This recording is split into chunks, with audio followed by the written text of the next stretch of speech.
Les circulations. Le névras reçoit un apport artériel. Le drainage est réalisé par un système veineux. Il n'y a pas de drainage lymphatique. On doit ajouter une circulation bien particulière, celle du liquide céphalo-spinal ou céphalo-rachidien. Les réseaux artériels, réseau médulaire, composition. Il existe autour de la moelle un réseau artériel composé d'axes verticaux et de cercles horizontaux. Les réseaux verticaux. Il est formé de 3 axes. Une artère spinale antérieure, issue d'une anastomose entre les branches spinales antérieures de l'artère vertébrale. Cette artère spinale antérieure court dans le sillon ventral de la moelle. 2 artères spinales postérieures. Ici aussi des artères vertébrales qui descendent le long des cordons dorsaux de la moelle, en dedans des racines postérieures.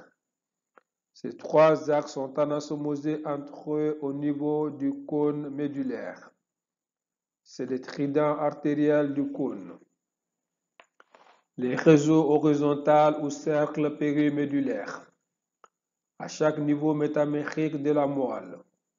L'artère radiculo-médullaire, qui suit un nerf rachidien à contre-courant, se divise en une branche radiculaire antérieure et une branche radiculaire postérieure. Ces branches rejoignent les axes verticaux et s'anastomosent, réalisant ainsi un cercle horizontal périmédulaire. Apport artériel à ce réseau. Ainsi pourvu, la moelle devrait être fort bien vascularisée à tous les niveaux. Hélas, dans l'évolution, certaines artères radiculo-médulaires ne sont pas efficaces. Ainsi, chez l'adulte, à l'étage cervical, en plus des vertébrales qui donnent les axes verticaux spinaux antérieurs et postérieurs, on trouve 3 artères médulaires issues des vertébrales et qui alimentent le réseau périmédulaire. Elles sont le plus souvent en C3, C6, C8.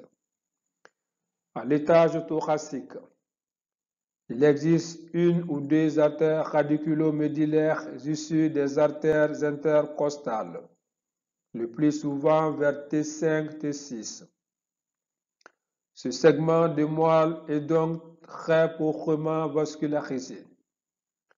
À l'étage lombal ou lombaire, il n'y a qu'une seule artère importante, issue soit des dernières intercostales, soit des artères lombaires, soit même des artères iliaques.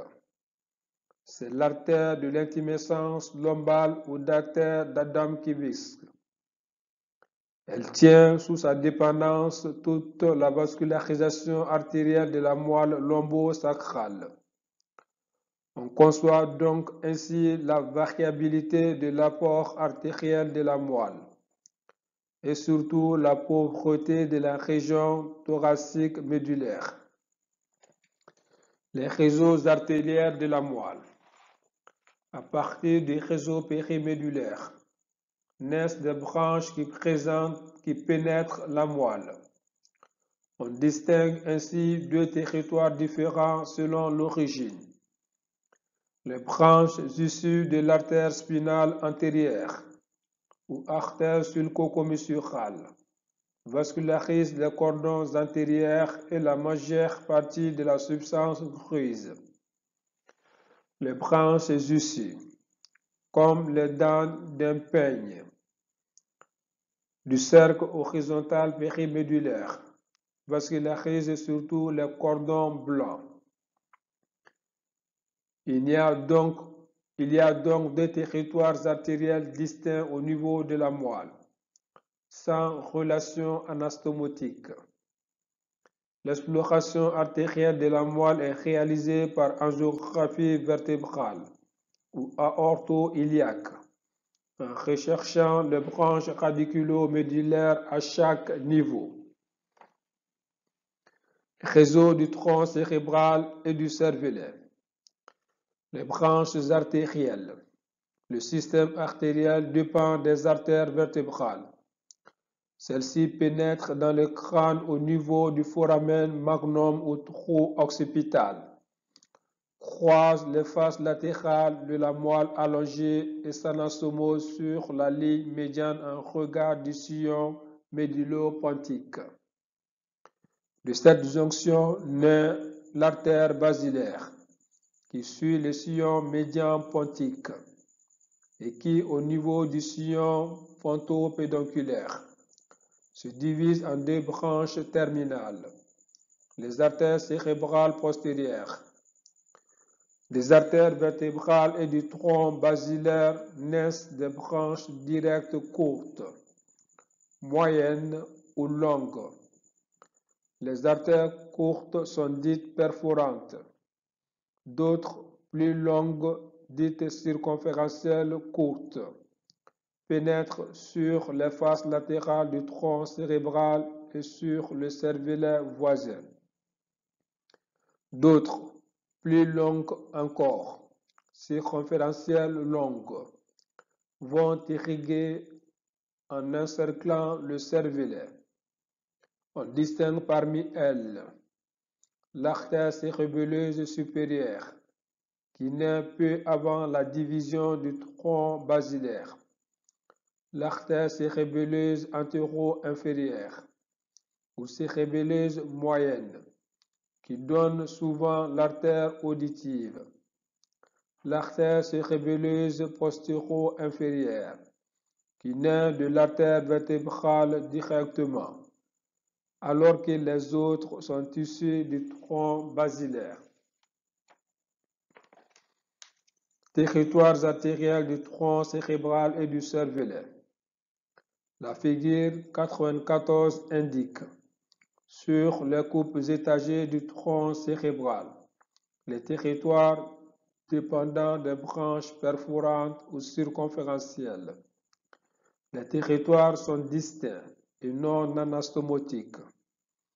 Sur la figure 95 sont représentés les territoires du cervelet en rapport avec chacune des principales artères cérébelleuses.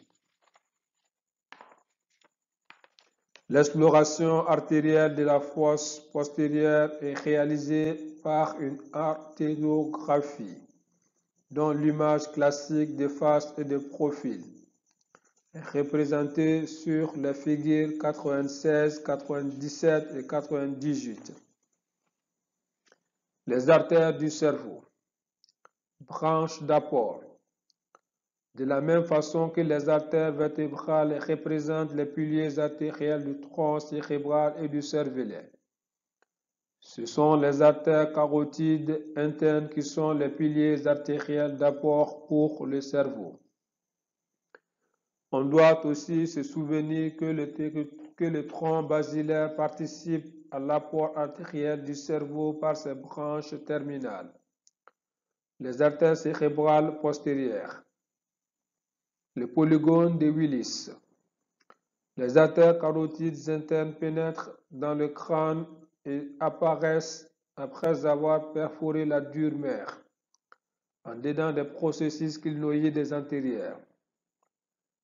Là, chacune se divise rapidement en donnant l'artère cérébrale antérieure, qui part en dedans et en avant, l'artère cérébrale moyenne, qui part en dehors dans les sillons latéral de Sylvis, d'où son nom d'artère sylvienne. L'artère communicante postérieure, qui file en arrière. L'artère choroïdienne antérieure. Les artères cérébrales antérieures sont rapidement unies par une anastomose transversale. L'artère communicante antérieure, ce qui permet un échange circulatoire entre carotides internes droite et gauche. En arrière, l'artère basilaire ou tronc basilaire, en se divisant, donne les artères cérébrales postérieures qui contournent les pédoncules cérébraux. L'artère communicante postérieure, de chaque côté, vient se jeter dans l'artère cérébrale postérieure homolatérale. Ainsi est réalisée une anastomose entre territoire carotidien et vertébro-basilaire. Cet ensemble anastomotique carotidien et vertébro-basilaire réalise une sorte de polygone artériel à la base du cerveau, au-dessus de la région sphéno-hypophysaire. Le polygone unit les territoires carotidiens entre eux et avec le système vertébro-basilaire. Il donnera les branches à destinée cérébrale. C'est à son niveau que sont trouvées le plus souvent les malformations artérielles anévrismales, bien mises en évidence par les angiographies carotidiennes et vertébrales. Les branches cérébrales, elles sont au nombre de 3, en ce qui concerne les plus importantes. L'artère cérébrale antérieure, elle se dirige en dedans et en avant, vers la fissure médiane interhémisphérique. Elle se redresse et file en arrière au-dessus du corps calleux, en donnant ses branches collatérales qui irriguent la face interne du cerveau. À son origine, elle a donné des branches perforantes directes destinées au diencéphale et à la partie antérieure des noyaux gris centraux. L'artère cérébrale moyenne ou sylvienne. Elle suit les sillons latéraux du cerveau de son origine à sa terminaison. Elle donne à l'origine des branches perforantes, lenticulose striées, pour les noyaux gris centraux et les capsules de substance blanche. Surtout, elle se ramifie à la face externe des hémisphères dont elle vascularise les 4/5.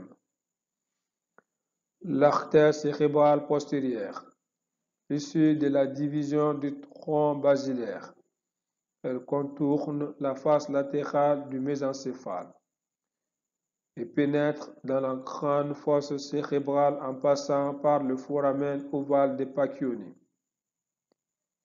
Elle se distribue à la face interne et inférieure des régions temporales et occipitales. Elle donne l'artère calcarine, très importante pour la vision. Territoires artériels du cerveau. Les territoires dépendent de chacune des grandes artères cérébrales. Les territoires dépendants de chacune des grandes artères cérébrales peuvent être représentés sur une coupe frontale. On voit aussi que participent à la vascularisation du cerveau les artères choroïdiennes antérieures et postérieures. L'exploration artériographique de la carotide interne. Elle permet de visualiser les artères intracrâniennes, leurs trajets et leurs branches. Les figures 103, 104 et 105 illustrent l'artériographie carotidienne de face et de profil. Vascularisation de la région hypophysaire. La région hypothalamo-hypophysaire dépend de la carotide interne par des branches naissant dans la loge latérocélaire, au sinus caverneux. Il y a un groupe artériel inférieur qui irrigue la neurohypophyse et un groupe artériel supérieur dévolu à la région hypothalamique et à la tige hypophysaire. L'antéhypophyse ne reçoit pas de vaisseaux artériels. Le long de la tige hypophysaire, on trouve un réseau de capillaires veineux. Il en est de même au niveau de l'antéhypophyse. Entre ces deux réseaux capillaires, une veine porte hypophysaire permet l'union. Ainsi, par cette veine porte, l'adénohypophyse est en relation avec l'hypothalamus. Les réseaux veineux. À l'étage médullo-rachidien, les veines vont se calquer sur les artères. Les veines médulaires vont se résoudre en veines radiculo-médulaires qui vont rejoindre à la périphérie les veines extra-rachidiennes, vertébrales, intercostales, lombaires, etc., qui elles-mêmes vont se jeter dans les veines azygoses et rejoindre la circulation droite. On doit signaler qu'au niveau rachidien existe un réseau de veines extradurales, réalisant un plexus anastomotique avec des veines verticales et des veines transversales. Ce réseau épidural qui reçoit des veines venues des vertébrales voisines rejoint lui aussi les veines extra-rachidiennes. L'exploration de ces réseaux veineux épiduraux est réalisée par phlébographie pour connaître la pathologie intra-rachidienne en certaines occasions.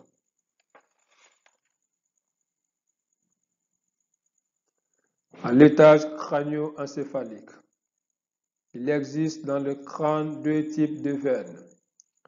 Des veines de type habituel comme dans le reste de l'organisme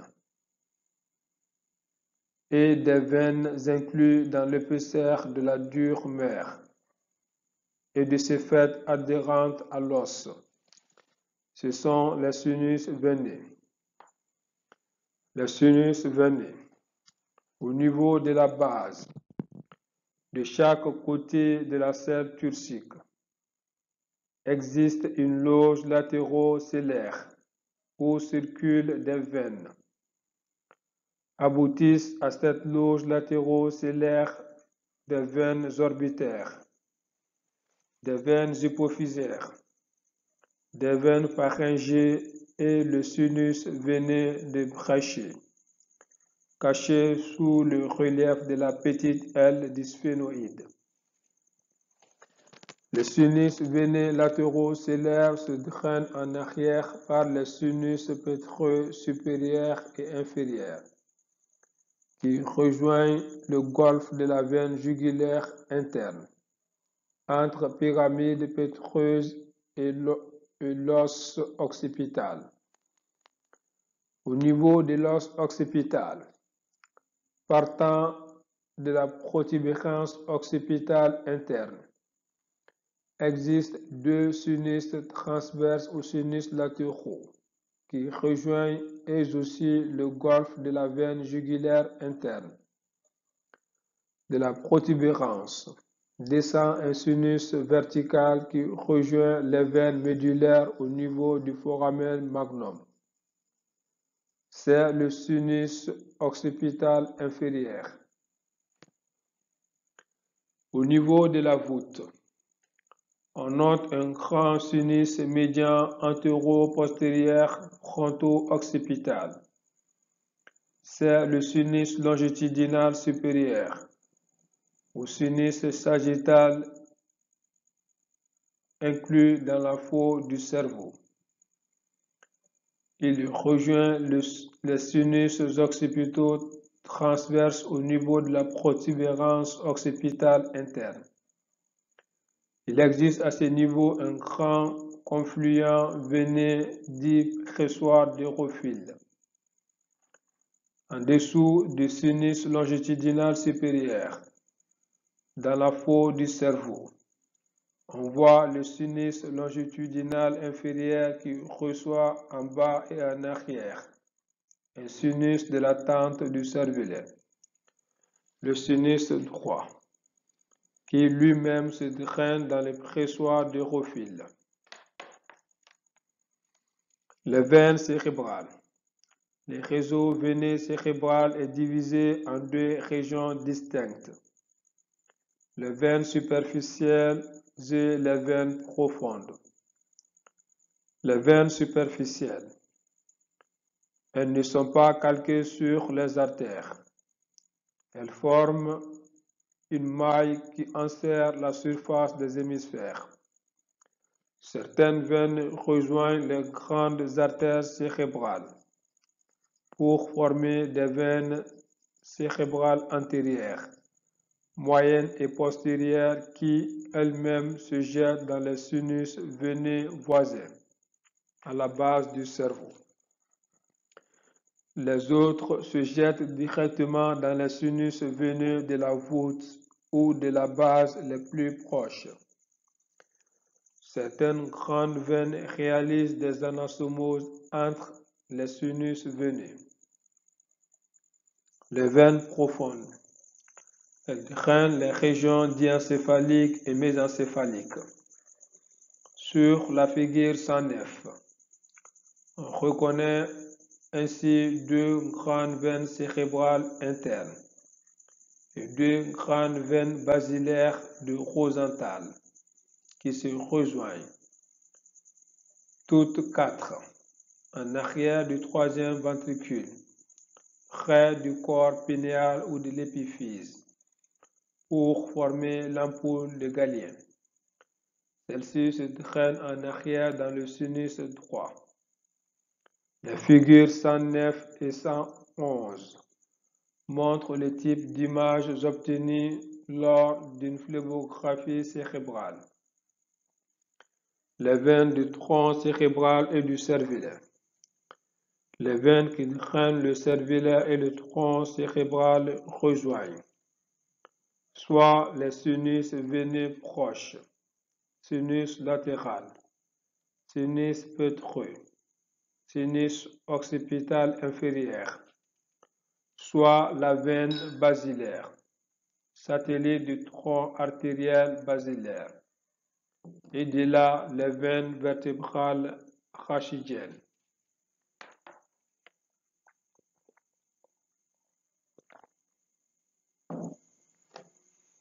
Le liquide céphalo-rachidien. Le liquide céphalo-rachidien est produit à l'intérieur du système ventriculaire. Caractère. C'est un liquide clair, eau de roche, contenant moins d'un élément cellulaire lymphocytaire par millilitre cube. Sur le plan chimique, il contient des protéines, moins de 0,50 g par litre, du glucose, moitié du taux sanguin circulant, des sels sous forme de chlorure surtout, 7,35 g par litre. Il contient aussi des neuromédiateurs, des enzymes, etc. La cavité ventriculaire renferme environ 25 à 30 ml de liquide céphalo-rachidien ou spinal.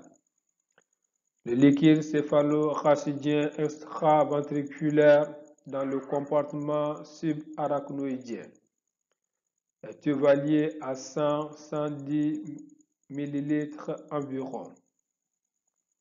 La production de liquide céphalo-spinal ou rachidien est d'environ 750 ml par 24 heures, ce qui implique une résorption importante chaque jour, puisque le liquide céphalo-rachidien est renouvelé environ 5 à 6 fois par 24 heures.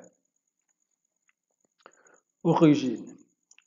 Le liquide céphalo-spinal est produit au niveau de la paroi épendymère qui tapisse les cavités ventriculaires, des plexus choroïdes des ventricules. Il existe des plexus choroïdes au niveau des ventricules latéraux, du troisième ventricule et du quatrième ventricule. Circulation.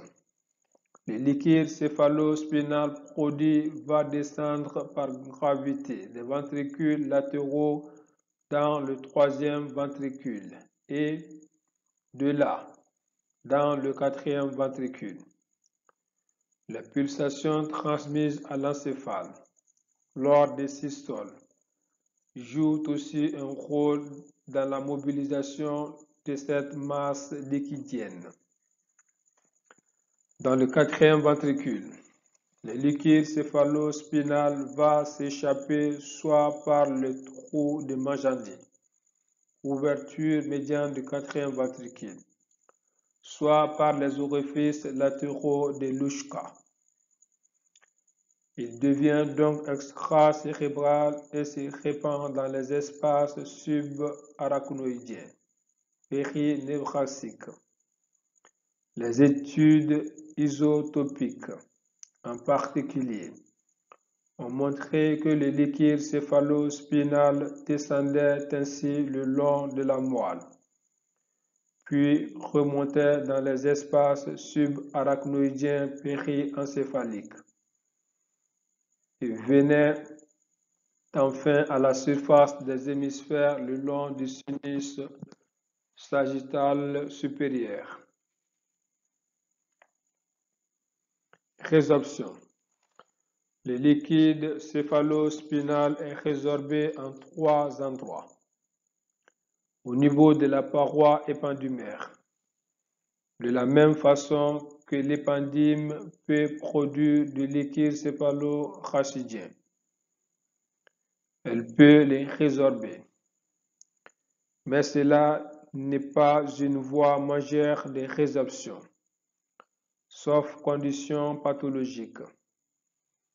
Au niveau des nerfs crâniens et spinaux, à la sortie des nerfs crâniens et spinaux, les lymphatiques qui sont à la périphérie pompent du liquide céphalo-spinal.